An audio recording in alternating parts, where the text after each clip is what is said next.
Hey everyone, welcome back to my channel. My name is Ryan Hollenbeck and I am an engineer in Texas. I graduated from Oklahoma State University with my degree in civil engineering a little less than a year ago. And that's what I wanted to talk about today is what exactly is civil engineering? And choosing a engineering major can be extremely intimidating, and then exploring all the different engineering paths you can go down within that major can be even more overwhelming and intimidating.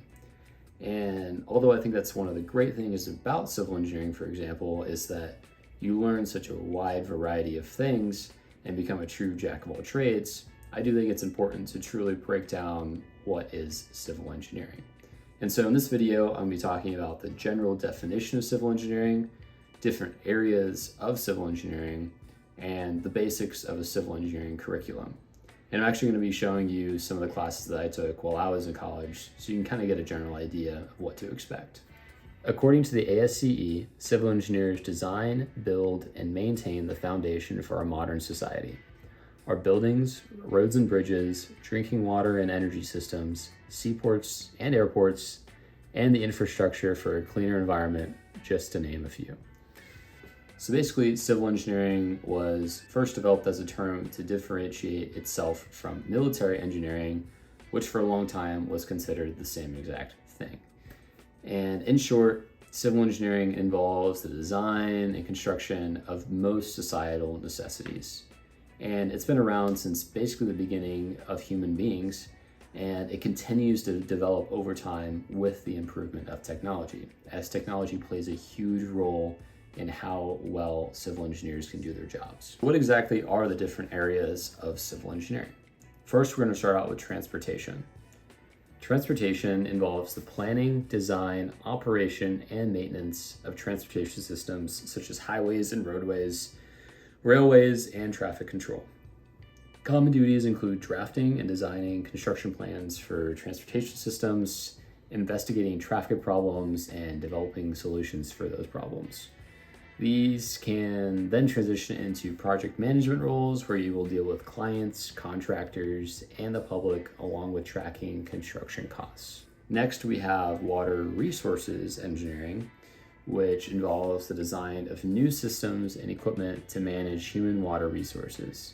This includes water treatment plants, irrigation, waste disposal, and canal development. Water resource engineers are key to preserving freshwater resources and fulfilling basic societal water needs.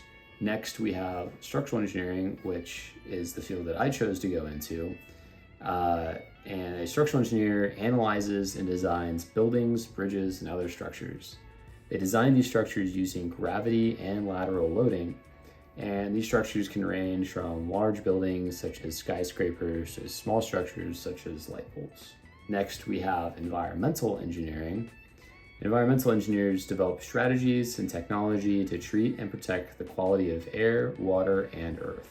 This includes addressing global challenges such as climate change, and environmental engineering has a stronger emphasis on the chemistry and biology aspects of civil engineering. Next, we have geotechnical engineering.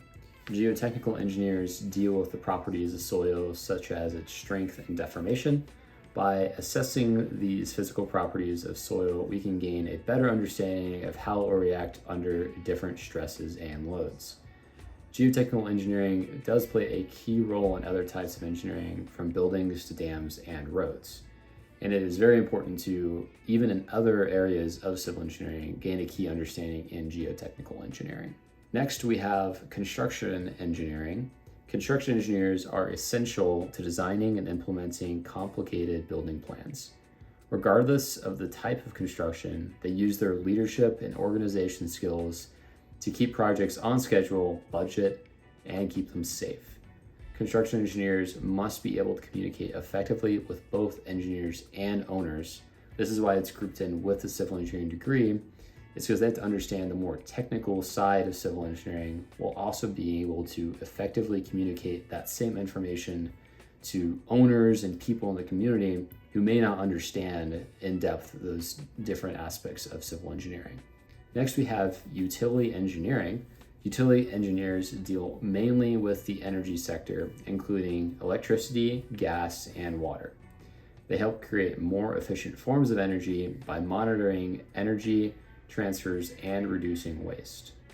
The primary areas include utility infrastructure, water or gas mains, and electrical grids. Lastly, we have surveying.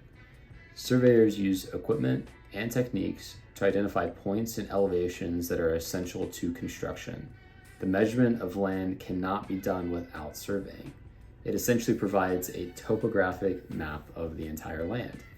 Surveying is a key aspect to all other types of engineering, and is the best way to start off a project is by starting with surveying. So let's get into what the basics are of a civil engineering curriculum. So your civil engineering curriculum is going to start off pretty general. You're going to be in general engineering classes with other engineering disciplines, along with your gen ed classes that are required for your school. And you're going to learn the basics of engineering, such as chemistry, math, and physics. And then you're going to slowly start to gain exposure to the different disciplines of civil engineering. And then you're going to have the option later on to specify and focus more on one path of civil engineering if you choose to do so. And this is just a great option for people who are interested in civil engineering, but they want to explore their options further in their first year or two of the curriculum. So some example classes for each discipline. So starting off with structural engineering, which is what I was interested in, you have statics, strengths of materials, structural analysis, reinforced concrete, and steel design. Transportation, you're going to take a general transportation class, and then you can take some more electives later on if you choose to do so. Water resources, you're going to take a fluids class, a hydraulics class, and a hydrology class most likely. Geotechnical engineering, for me, I had the option of taking geology or biology. And usually if you want to go down the environmental route, you're going to take the biology. If not, then usually go for geology. If you maybe want to go the geotechnical route. And so you're going to take that geology class, and then you're going to take a geotechnical engineering class, and then most likely a materials class. And then for construction, you're usually going to take a construction project management class, which is how you're going to learn how to design schedules, keep projects on time and cost restraints. And you're probably going to take an engineering economics class, which even if you aren't going into construction engineering, I think it's a really, really important class to take for any field you go into. And then for surveying, you're most likely going to have a surveying lab where you're going to learn how to actually survey yourself. So even if you're not planning on going into surveying, it's great to learn how surveyors collect their information, just in case later on down the road, you maybe see a surveying report, something doesn't look right, you understand possibly how to troubleshoot these issues. And then you have environmental engineering, where you're probably just going to take a general environmental engineering class. And then for each of these, you always have the option to take a more specific elective later on. So going into what my curriculum looks like I said, in your first year, you're gonna take your more basic engineering classes with some of your gen eds.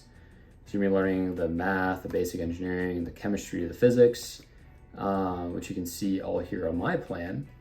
And then as you can see, after my first semester or two, all basic engineering classes. And then in my third semester, you see that I'm taking my first statics course, which for me, going into structural engineering, statics is the foundation of all of structural engineering and is really your first introduction into everything. And then strengths right after that is kind of continuing that on. And you see I'm also taking my first fluids class, environmental engineering class, and my surveying class. And so you're already getting into some of the more specific paths of civil engineering. And so usually by the end of your fourth semester, you probably have a general idea of what path you want to go into. And maybe even after your second semester of your freshman year, you may even have an internship or work in research over that summer. And so you're gaining a lot of exposure to what these different paths are. So then moving on to my junior and senior year of college, you see the specific classes continue on and the general engineering and education classes start to fade away. And so then this is when you see me take my geotechnical engineering class, structural analysis, which at school for me was one of the more difficult classes, I would say, but I really enjoyed it because I had a huge passion for structures. And then you're gonna be taking a dynamics class, which is probably one of the last general engineering classes you'll take. And dynamics can actually be important if you do go into structural engineering and you want to take structural dynamics as an elective, which you do have to have a fundamental knowledge of general dynamics. And then you take an engineering statistics class, which relates to your engineering economics class that you see at the end. But then you're getting into just the very specific upper professional school classes. So your hydraulics, your materials, my reinforced concrete class, hydrology, transportation. And then as you see, this continues on. And this is obviously specific to the school that I went to. And this changes all the time as schools learn what works best, what doesn't work so much. And it's going to be different. Classes are going to be named different things depending on the college that you go to. But I would say this is probably a general layout that you would expect for a civil engineering curriculum. So that's all I have for today. I hope that gives you some more insight into civil engineering and what to expect without getting too technical with things. Please comment down below if you chose civil engineering and what path you went down and maybe why you even chose it. And also leave a comment if you have any questions for myself, and I'm going to do my best to try and answer those to the best of my ability. If you liked the video, please leave a like down below and subscribe to my channel. I'm going to be releasing videos about once or twice a week focused on civil engineering, structural engineering, and other basic life topics. So if that's something that you're interested in, then definitely subscribe to my channel. Thank you again for watching. I really appreciate it, and I'll see you next time.